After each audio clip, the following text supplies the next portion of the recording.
Tribal Society. Before you had kings, presidents, and city councils, there were tribes, small, tight-knit groups where, if you weren't family, you were either a stranger or dinner. Tribal societies were the original way humans organized themselves. Survival wasn't a job, it was the job. You hunted, gathered, built shelters, and told stories around fires. Not for fun, but because forgetting meant disappearing. Everything was based on family ties. Your value wasn't your resume, instead, it was your bloodline. Decisions made by elders. Justice settled by tradition, not laws. You stole someone's goat, you didn't get a fine, you got public shaming, exile, or a very personal introduction to the village's sharpest rocks. You wouldn't get power in gold or elections, it was in trust, strength, and loyalty. And if disputes got messy, battles weren't fought with fancy strategies, it was my cousins versus your cousins. But tribal life wasn't just survival and spear fights, it created some of the deepest human bonds ever recorded. You had to rely on each other because one bad season or one bad decision could wipe the whole tribe out. Even today, we can still see tribal organization in small, isolated communities worldwide. This includes groups like the Yanomami in the Amazon and the San tribes in southern Africa. Feudal Society. Once we figured out farming and stopped moving around so much, new problems started popping up, like land, taxes, and how to keep your neighbor from stealing your cows. And now you're in the feudal system, a medieval loyalty program, except the rewards were land, or getting sent to the front line with a stick. At the top, you would have a king, but he didn't really control everything. He handed chunks of land to lords and nobles in exchange for loyalty and soldiers. Those lords then gave land to knights who promised to fight for them. At the very bottom, the peasants, who farmed, paid taxes, and crossed their fingers they wouldn't end up as collateral damage in some noble's midlife crisis. You didn't pick your role, you were born into it. A peasant wasn't going to become a knight no matter how many dragons he slayed, and a noble wasn't going to shovel mud unless he woke up with amnesia and someone convinced him it was a royal duty. Justice wasn't about laws or fairness, it was about who had the bigger sword, or who the king thought was less annoying that week. Loyalty was everything. Betray your lord, and it wasn't just you who got punished. Your whole family could end up losing land, titles, and maybe even their heads. Feudal societies ruled Europe for hundreds of years, creating the castles, knights, and legends we know today. Even now, in places like parts of rural India, Pakistan, and Afghanistan, feudal-style systems still quietly survive. Theocratic Society. Picture living somewhere that breaking a law doesn't just get you fined, but it gets you a one-way ticket to an angry meeting with the big boss upstairs. That's theocracy, where politicians wear robes, and every bad decision can be blamed on divine will. In a theocracy, rulers don't need elections or armies to justify their power. They just need to say, "God told me to." And suddenly, every law, tax, and public curfew isn't just a suggestion, but instead it's heavenly orders. If you question them, it wasn't political rebellion, it was heresy. And let's just say, medieval theocracies weren't exactly handing out second chance coupons. The top of the food chain is filled with priests, imams, prophets, or other religious authorities. They're not just in charge of laws about crime or contracts, they decide your dress code, your food, your holidays, and sometimes even your bathroom rules. Divine micromanagement at its finest. And if you're wondering if this is just ancient history, then you're wrong. Iran today is ruled under Islamic law, where religious leaders hold real political power. Even Vatican City counts, where the Pope's in charge. But now it's less about holy wars and more about waving from balconies. Democratic Society. Democracy is built on one simple idea. People should choose who leads them. No thrones, no crowns, no ancient bloodlines. Just a vote. It sounds simple, and sometimes it kinda is.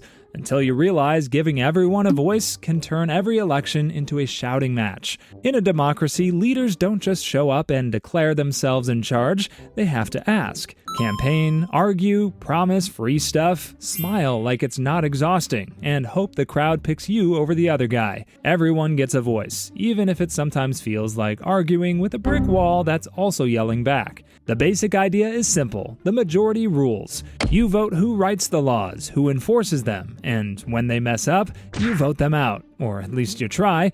Elections can be messy, promises get broken, ads get louder, and somehow there's always a scandal involving lost documents or someone saying something dumb on live TV. Not every democracy works the same. In some places, people vote directly on big decisions. In others, they pick someone to handle it for them, like handing your car keys to a stranger and hoping they don't drive it into a ditch. It's far from perfect. Sometimes the smartest ideas lose to the loudest slogans. Sometimes a bad haircut ruins a good candidate. But at its core, democracy says regular people like farmers, teachers, dog walkers, random dudes who post memes should be the ones running the show. Republican Society. Imagine a place where the leaders don't just ask for your vote, but they have to follow the same laws as you do. That's a Republican society. It's all about electing people to represent you, but making sure they can't just make up rules as they go. In a republic, power still comes from the people, but instead of voting on every little thing, you pick leaders to handle the boring paperwork. Senators, presidents, and councils are all supposed to be your voice. If they mess up, in theory, you fire them. In practice, it feels more like trying to cancel a gym membership you didn't even sign up for. The real star of a republic isn't even the people, it's the laws. A good republic runs on a constitution. Basically, a giant rule book that says even the guy with the fanciest chair has limits. No one is above it, not even the top dog. Ancient Rome nailed the idea first. They built a republic where farmers, merchants, and generals all had some say. At least until Julius Caesar decided he was too cool for rules and turned the republic into an empire. Whoops! Today, countries like the United States, France, Brazil, and Germany all operate as republics. Monarchical Society. If you lived in a monarchy, your future wasn't about hard work or winning elections. It was about picking the right parents. Kings, queens, and emperors ruled because they were born into it. That's pretty much it. You didn't need resumes or job interviews, basically just a very lucky birth certificate. In a monarchy, power is passed down through families. The king rules everything: the land, taxes, armies, and even what counted as a good haircut. If you had a smart king, then the kingdom thrived. If he were an idiot, well, then that's tough luck. You didn't get a do-over, you just hoped the next heir wasn't worse. Most monarchies ran on the idea that kings were chosen by the gods themselves. Divine right, they called it. Questioning the king wasn't just rude, but it was treated like insulting heaven itself. You didn't just risk jail, you risked a one-way trip to the dungeon, or worse, a very public early retirement. Some monarchies had absolute rulers who did whatever they wanted. Others had softer versions, like constitutional monarchies, where kings and queens wore crowns but let parliaments actually run the country. Think Queen Elizabeth II waving politely while someone else made the laws. Today, true monarchies are rare, but not gone. Saudi Arabia, Eswatini, and a few others still live under royal rule. Authoritarian Society. In an authoritarian society, power isn't shared, instead, it's hoarded. One person, or one small group, controls everything, and everyone else just has to live with it. Elections, protests, and freedom of speech? You can try, but you're more likely to end up having a friendly conversation with the secret police. In these systems, the government decides what's right and wrong, not the people. Leaders don't need your opinion, they need your obedience. Step out of line, and suddenly you're invisible. Step too far out, and you might wish you were. Authoritarian rulers love to promise stability and safety. Protests vanish, opposition fades, and the media quietly turns into a full-time applause machine. Laws aren't debated, they're announced. Disagreeing publicly doesn't just get you strange looks, it can get you disappeared faster than yesterday's newspaper. Today, examples of authoritarian rule still exist. Countries like North Korea are famous for it, but you'll also see strong authoritarian traits pop up in places like Belarus, Russia, and parts of Africa and the Middle East. Different cultures, same pattern: a tight grip on power and very little patience for questions. Authoritarianism promises order, but once people stop asking questions, you don't just lose arguments, you lose choices. And once choices are gone, freedom usually isn't far behind. Totalitarian society. Totalitarian societies don't just want your obedience, they want your soul. It's not enough to follow the rules, but you have to believe them, celebrate them, and act like you love every second of it. Every thought, every word, every twitch of your face gets watched. Smile too little during a speech, bad sign. Look confused during a parade, worse sign. In a totalitarian system, leaders control everything, not just what you do, but what you think is possible. History gets rewritten to make the present look perfect. News isn't about reporting anymore, it's about reminding you who's in charge. Books vanish, jokes vanish, and somehow even your neighbor who loved complaining about everything suddenly turns into the world's quietest citizen. After a while, people stop asking questions, not because they agree, but because remembering what freedom even feels like gets too dangerous. Privacy becomes a ghost. Your neighbor could report you. Your own kids might tell someone you made a weird comment at dinner. People learn to smile widely, clap hard, and keep their real thoughts locked away somewhere so deep that even they forget where they put them. Totalitarianism isn't just about shutting down protests or banning newspapers, it's about making fear part of everyday life until freedom feels like something you made up. And it's not just old history, it happened in places like Stalin's Soviet Union and Mao's China, and some parts of the world today still haven't really let it go. Capitalist society.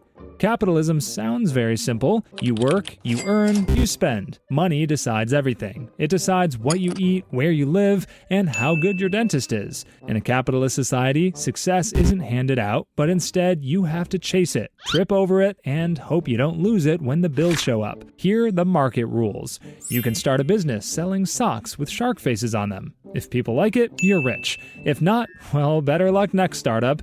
The idea is that competition makes everything better. Better food, better phones, better ways to binge-watch TV without leaving bed. But sometimes it also leads to $12 bottles of premium water and ads promising happiness if you just buy one more thing. Jobs aren't assigned by the government, you pick your path. Be a doctor, a gamer, a professional kazoo player. If someone's willing to pay, it's a career. But the downside, if you can't keep up, capitalism doesn't always leave a safety net. It's survival of the richest. Big companies can get massive, gobbling up smaller ones like it's an arcade game. Sometimes the little guy wins. More often, the little guy ends up working night shifts while the big guy buys another yacht. Today, most of the world runs on some flavor of capitalism. Some countries mix it with socialism, adding things like free healthcare or education to soften the rougher edges. Communist society. Communism is pretty easy to understand, a classless society where everyone shares everything, and no one's richer or poorer than anyone else. No kings, no CEOs, no landlords, just pure equality. In theory, it's supposed to be a system where the workers run the show, and greed gets kicked to the curb. But turning theory into reality, that's where things got complicated. In a lot of communist societies, the idea of everyone is equal quickly turned into everyone is equally miserable, except for the guys at the top. Leaders promised a workers' paradise, but what people usually got was food shortages, strict government controls, and endless speeches about how great everything was while standing in breadlines. Property wasn't private anymore. The state owned the factories, the farms, even your apartment. And since the government ran everything, they decided what you produced, how much you earned, and sometimes even where you lived. Questioning the plan? Not a great idea if you liked your job or your freedom. Countries like the former Soviet Union, Cuba, and North Korea took their shot at full-blown communism. Some, like China, started communist, but slowly added capitalism back into the mix, though they still call the shots from the top. Communism aimed to get rid of inequality, but along the way, it often erased choice too. Instead of everyone rising together, a small group usually rose above the rest. Careers, homes, and futures were assigned like items on a checklist, neat on paper, but heavy in real life. Socialist society. Socialism is the idea that basic needs shouldn't depend on luck, money, or which family you're born into. It's about making sure things like healthcare, education, and housing are there for everyone, not just whoever happens to own half the neighborhood. In a socialist system, the community takes charge of the big stuff. Factories, banks, utilities, things that affect everyone are often owned together. not by a few rich families playing Monopoly with real cities. Instead of one person stacking gold bars like it's a hobby, the goal is to spread resources so no one falls through the cracks. You can still own your sneakers, your dog, and that old hoodie you refuse to throw away, but major industries, those are treated like public trust. The idea is simple. If everyone depends on something, everyone should have a say in it. Countries like Sweden, Norway, and Denmark have mixed in strong socialist ideas with capitalism. You'll find high taxes, sure, but also free healthcare, free college, and paid leave long enough to finish a few Netflix series. Nope. It's not about making everyone the same, it's about making sure the basics aren't a luxury. Of course, when governments mess it up, things can get ugly. Too much control can choke innovation, and good intentions don't fix empty store shelves. When socialism works, it catches people before they fall. When it doesn't, it just gives them a softer landing after the crash. Anarchist society. Imagine a world without kings, presidents, or even town mayors. No government offices, no taxes, no one handing out parking tickets. That's the basic idea behind an anarchist society. No rulers, no bosses, just people living by their own rules. Anarchy doesn't mean total chaos, like in action movies. It's about communities running themselves through mutual agreements and trust. No government also means no official police or armies. If someone stole your sheep, you didn't fill out a report. Instead, you handled it face to face, hopefully without turning it into a bigger problem than the missing sheep. Different branches of anarchism believe slightly different things. Some think everyone should share resources equally. Others believe personal property is fine, but power over others isn't. Either way, the goal stays the same. No rulers calling the shots. Real-world attempts at anarchy have happened, like parts of Spain during the Spanish Civil War, or small modern communes that still pop up here and there, but running a full society without leaders is harder than it sounds. Utopian society. If you were living somewhere where everything actually works, that's the utopian society. No hunger, no crime, no fighting over parking spots. The dream behind this society? A place where problems just don't exist.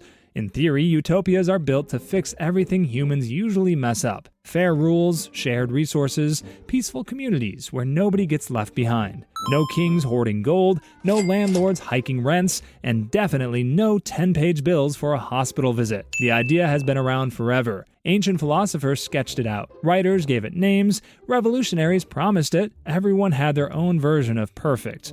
But agreeing on what that meant was where things got tricky. See, a utopia sounds great until you realize that one person's paradise is another person's nightmare. Some think a perfect world means total freedom. Others think it means strict rules to keep everyone equal. Mix all that together, and suddenly your flawless society has arguments about who gets the last apple. Still, that didn't stop people from trying. You'll find glimpses of utopian ideas in eco-villages, tiny communes, and even a few stubborn towns that think they can beat the odds. Sometimes they work for a while, sometimes they crash and burn faster than a bad group project.